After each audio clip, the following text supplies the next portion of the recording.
மனுஷன் பறக்கிற ஃப்ளைட்ல இருந்து $200 பணத்தோட மேலேருந்து குதிச்சிருக்கான். அவன் பொழைச்சானா இல்லை செத்தானா? வீடியோக்குள்ளே போகிறதுக்கு முன்னாடி ஒரு சின்ன சப்ஸ்கிரைப் மட்டும் பண்ணிக்கோங்க.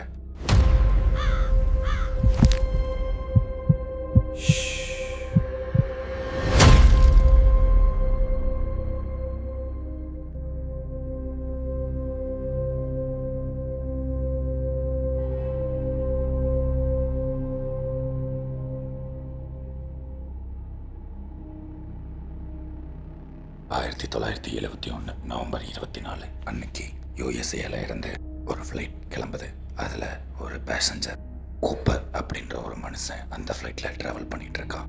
ஃபர்ஸ்ட் எல்லாமே நார்மலாக தான் போய்கிட்டு இருந்துச்சு. கொஞ்ச நேரம் கழிச்சு அவன் ஒரு நோட் புக்கில் என்னமோ எழுதி அந்த ஏரோஸ்டஸ்ட்டை கொடுத்தான். அந்த ஏரோஸ்டஸ் அந்த லெட்டரை வாங்கி படித்து பயங்கரமான ஒரு அதிர்ச்சிக்கு உள்ளானாங்க. அவங்களோட அதிர்ச்சிக்கான காரணம் தன்னோட பேக்கில் பாம்பு இருக்கு அப்படின்னு அந்த கூப்பர் அந்த லெட்டரில் எழுதி வச்சு பேக்கை ஓப்பன் பண்ணி காட்டியிருக்கான். அதுவும் இல்லாமல் எனக்கு $2000 அமௌண்ட்டும் 4 பேராஷூட்டும் வேணும்னு அந்த லெட்டரில் எழுதியிருந்தான். ஃபைனலாக ஏர்போர்ட் ஒரு இடத்துல லேண்ட் ஆகுது. அந்த ஏர்போர்ட்டை சுற்றி நிறைய போலீஸ்காரங்க இருந்தாங்க.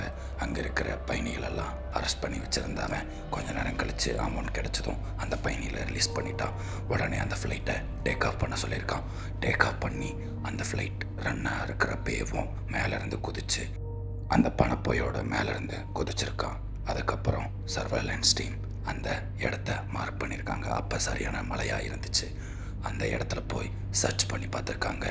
அவனோட பாடி, அதாவது அவனோட ஃபுட் பிரிண்ட்ஸ், அதுவும் இல்லாமல் ஃப்ளைட்டை வச்சு ஏதாவது ஒரு க்ளூ கிடைக்குதான்னு அப்படின்னு தேடி இருக்காங்க.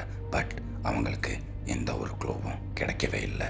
நாட்கள் கடந்து போச்சு. 1980 கொலம்பியா ரிவரில் ஒரு கைவிடப்பட்ட அமௌண்ட் அங்கே கிடச்சிச்சு. அந்த அமௌண்ட் இவனுக்கு கொடுத்ததா இல்லை வேற யாரும் அங்கே வச்சாங்களான்ற ஒரு சந்தேகத்தில் எல்லாரும் பார்த்துக்கிட்டு இருந்தாங்க. அந்த ஃபாரஸ்ட் ஏரியாவில் தேடி பார்த்துருக்காங்க அவனோட பாடி அல்ல ஏதாவது ஒரு க்ளூ கிடைக்குமாண்டு. ஆனால் அப்பையிலேருந்து இப்போ வரைக்கும் ஒரு க்ளூ கூட கிடைக்கவே இல்லை.